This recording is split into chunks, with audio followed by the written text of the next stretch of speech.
महिला के शुभ अवसर पर उद्घाटन सत्र की अध्यक्षता कर रहे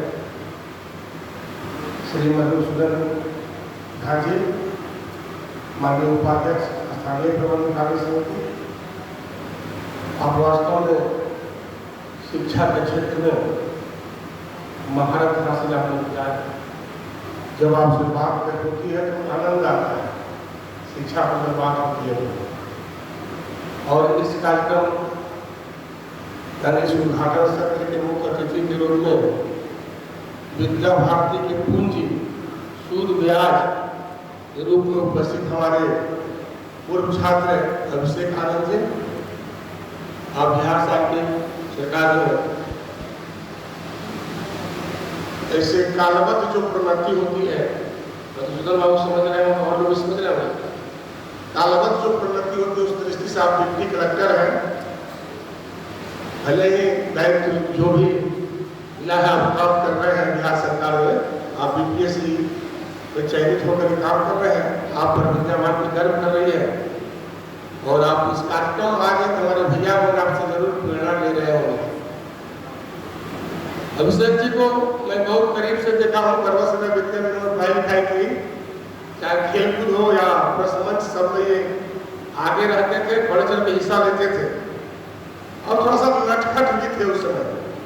नटखट इस रूप में कि गलती में नहीं, हर काम हम करें और पहले करें, सब में मैं अच्छा करूं, इस भाव को लेकर एक जो तेज था, ललाट का जो तेज था, वह तेज आज समाज सेवा के रूप में बिखर रहे हैं। सब विद्या भारती का नाम रोशन कर बड़ी ईमानदारी पूर्वक काम आप कर रहे हैं।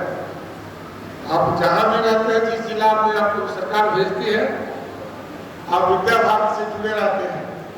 आप जहाँ भी रहे लेकिन हमारे संपर्क में जरूर रहते हैं, तो हम सबके लिए सौभाग्य का विषय है। और इस मंच पर उपस्थित हमारे मित्र और इस जिला के जिला अध्यक्ष श्री सतीश जी, बीएड कॉलेज के विद्वान प्रधानाचार्य श्री राजेश जी, इस विद्यालय के उप प्रधानाचार्य यशस्वी अभिनंदन जी, संजीव जी और पूरे विभाग के विभिन्न विद्यालय से आए हुए आचार्य बंधु भगिनी, प्रधानाचार्य बंधु भगिनी और प्रतिभागी भैया। सतीश जी जो दिनक्रम बनाए हैं, उस दिनक्रम में उद्घाटन मात्र 1 घंटा का है और अभी मात्र 45 मिनट के 15 मिनट शेष है और आपके सामने 2 वक्ता और आप समझते हैं जो प्राध्यापक के दायित्व से कई मुख्य दायित्व से निवृत्त हुए हमारे अध्यक्ष जी, तो घंटों बोलने का उनका अभ्यास है। हम लोग भी उसी समय में आते घंटों बोलने का अभ्यास है, लेकिन सारी बातों को 10 मिनट में समाप्त कर रहा है। एक तो आज मुख्य रूप से प्रसमंच आपका है, कल विज्ञान मेला है, प्रदर्शन है, तो कल हम नहीं रहेंगे लेकिन कल का विषय भी आप थोड़ा जोड़ देंगे तो आपको अच्छा हो जाएगा। विद्या भारती भैया वालों को ध्यान में रखकर 5 केंद्रीय आधारभूत विषय की योजना की है, रचना की है। इसके अतिरिक्त 16 केंद्रीय विषय है, 5 केंद्रीय आधारभूत विषय है और 16 केंद्रीय विषय, ये कुल 21 विषय है। इसके माध्यम से भैया बहनों का सर्वांगीण विकास की कल्पना विद्या भारती योजना रचना की है। हम सभी जानते हैं भैया बहन के अंदर शारीरिक, प्राणिक, मानसिक, बौद्धिक और आध्यात्मिक विकास हो। भैया बहन के 5 कोष का विकास हो, पंचकोशीय विकास। जब 5 कोष का विकास भैया बहन को होगा तो निश्चित रूप से सर्वांगीण विकास की पूर्ति हो सकती है। इसलिए विद्या भारती अपने अपने विभिन्न प्रकार के विषयों को लेकर विभिन्न स्तरों पर प्रत्येक वर्ष प्रतियोगिता आयोजित करती है, हर दृष्टि से, चाहे वो शारीरिक के दृष्टि से हो, या योग के दृष्टि से हो, या संगीत के दृष्टि से हो, संस्कृत के दृष्टि से हो, या नैतिक शिक्षा की दृष्टि से हो, या जो 16 केंद्रीय विषय हमारा है उस विषय के दृष्टि से, यानी सबका समेकित रूप से एक ही ध्येय है, उद्देश्य है कि भैया बहनों का सर्वांगीण विकास हो। आज जो प्रश्न आपके होने वाले हैं उसमें पहला विषय है संस्कृति बोध परियोजना के अंतर्गत संस्कृति ज्ञान प्रतियोगिता है, प्रश्नोत्तरी प्रतियोगिता है। आज वर्तमान समय में समाज के अंदर अपने संस्कृति का ह्रास हो रही है। आप ज्यादा लंबा नहीं करेंगे, हमारे भैया बहन यहाँ बैठे हैं, भैया बहन से पूछा जाए कि आप अपने 10 पीढ़ी का नाम जानते हैं क्या? नहीं जानते हैं, और दादा तक जाते जाते ये चुप हो जाएंगे। भैया बहन से ये पूछा जाए कि आप 12 ज्योतिर्लिंग कहाँ कहाँ पर है, बहुत कम लोग बताएंगे। आप तैयारी करके आए होंगे, किताब है, थोड़ा कुछ लोग याद किए होंगे। अपने घर में समाज के अंदर 12 माह में 12 मासा गीत गाया जाता है, किस माह में कौन सा गीत होता है ये नहीं जानते हैं। हमारे विभिन्न प्रकार की परंपराएं चलती है, शुभ कार्य घर में होता है, सबके लिए अलग अलग गीत है, शादी ब्याह के लिए अलग अलग गीत है, सावन के लिए अलग गीत है, भाद्र पक्ष के लिए अलग गीत है, अलग पर्व है, त्योहार है, जयंतियां है। ये भारत के अंदर जो पुरानी प्राचीन परंपराएं हैं, संस्कृतियां हैं, ये धीरे धीरे ये चीजें ये आने वाली जो पीढ़ी है इधर से थोड़ा सा विमुख हो रही है, धीरे धीरे ह्रास हो रही है। इसलिए ये सारी बातें आने वाली पीढ़ी को, हम भारत की विरासत को, भारत की संस्कृति को, भारत की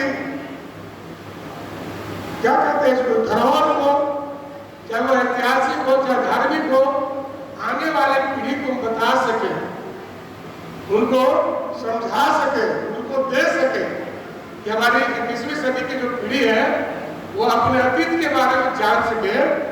इसलिए संस्कृति बोध प्रतियोगिता की प्रतियोगिता विद्यालय से लेकर हम लोग अखिल भारतीय स्तर तक कराते हैं। एक विषय के बारे में बताया। उसी तरह दूसरा विषय वैदिक गणित है। आप समाज में देखो, आपको ये पता नहीं है, पुराने लोग जो बैठे हैं या आप भी जाइएगा मार्केट में पता लग जाएगा, एक अनपढ़ गंवार जो एक अक्षर माँ मैंने पढ़ी नहीं है, बूढ़ी औरत है, बूढ़े बाबा है, वो पढ़ाई लिखाई नहीं किए हैं, लेकिन बाजार में सब्जी बेच रहे हैं, बाजार में विभिन्न प्रकार की सामग्री बेच रहे हैं, वो पढ़े लिखे नहीं है। लेकिन आप सामान खरीदने जाइएगा तो तुरंत वो 100 ग्राम लीजिए, 200 ग्राम लीजिए, वो कलम किताब और कॉपी का उपयोग नहीं करेंगे। आप लीजिएगा तुरंत वो आप बताएंगे 100 ग्राम का इतना दाम आप दीजिए। आप कलम से जोड़ते रह जाइएगा, आपका हिसाब नहीं मिलेगा। वो अनपढ़ है, बूढ़ी माँ अनपढ़ बाबा, वो तुरंत आपको मौखिक ही जोड़कर तुरंत बता देंगे कि नहीं 100 ग्राम का इतना हुआ, 150 ग्राम का इतना हुआ। लेकिन आज हम कहीं पढ़ाई लिखाई कर रहे हैं, कलम को भी चलाते रहेंगे, जल्दी सही नहीं बता पाए। यानी जिसको जादुई गणित कहते हैं, नहीं ये भी शुरू में ये सब परंपरा, ये गणित पढ़ाई जाती थी। सवैया, भैया, डेढ़ा, टुन्ना, ककारा में दुनिया बस झुन्ना, क्या कैसे सब पढ़ते थे हमारे मधुसूदन बाबू के। ये पढ़ाई आज नहीं है, लेकिन वही मौखिक पढ़ाई के आधार पर, मौखिक तैयारी के आधार पर वो अनपढ़ गंवार बैठा था बाजार में, वो बूढ़ी माँ अपने तुरंत हिसाब बता देती है। तो वो क्या है भाई, वो जादुई गणित है, यानी वैदिक गणित है। पहले हमारे माता पिता भी नहीं पढ़ा होते थे, तुरंत हिसाब को जोड़ कर बता देते थे। ये लुप्त हो रहा है, ये हाथ पर मौखिक जोड़ने का बातें समाप्त हो रही है। आज पूछा जाए 10 लोग मोबाइल नंबर घर का पता है क्या? नहीं, मोबाइल में सेव है। हमारे पिताजी का नंबर तक याद नहीं, मोबाइल में सेव है। अब पहले ऐसा नहीं था, ऐसे ही लोग गांव के बहुत सारे लोगों को नाम जानते थे, सगे संबंधी के लोगों को नाम जानते थे, एक तो नंबर होता हुआ याद रखते थे सारी बातें। लेकिन आज ये सब मोबाइल में सीमित हो गया, आधारित हो गया। अब पिताजी का भी नंबर है तो याद नहीं होगा, मोबाइल में सेव है।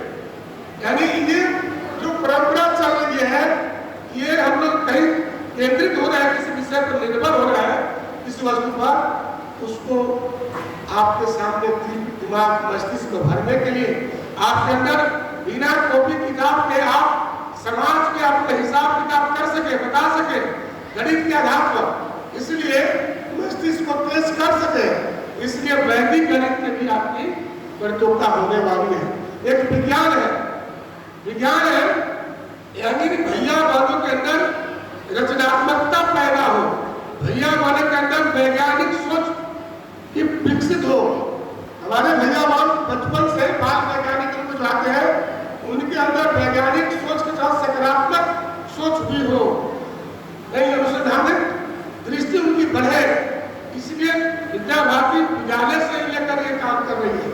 इसलिए विज्ञान का एक प्रश्न आपके अंदर है, ये शारीरिक, प्राणिक, मानसिक, बौद्धिक, आध्यात्मिक, ये सब इन्हीं विषयों से आता है नहीं, तो इसलिए विज्ञान का एक प्रश्न आपके अंदर रखा गया है, जिसे आप सकारात्मक सोच सके, जैसे आप वैज्ञानिक आपका सोच विकसित हो सके, आप अपने दृष्टि को जैसे सकारात्मक बना सके, इसलिए विज्ञान का भी प्रश्न रखा गया है। तीसरा आज एक और विषय है आपका एक संगणक है।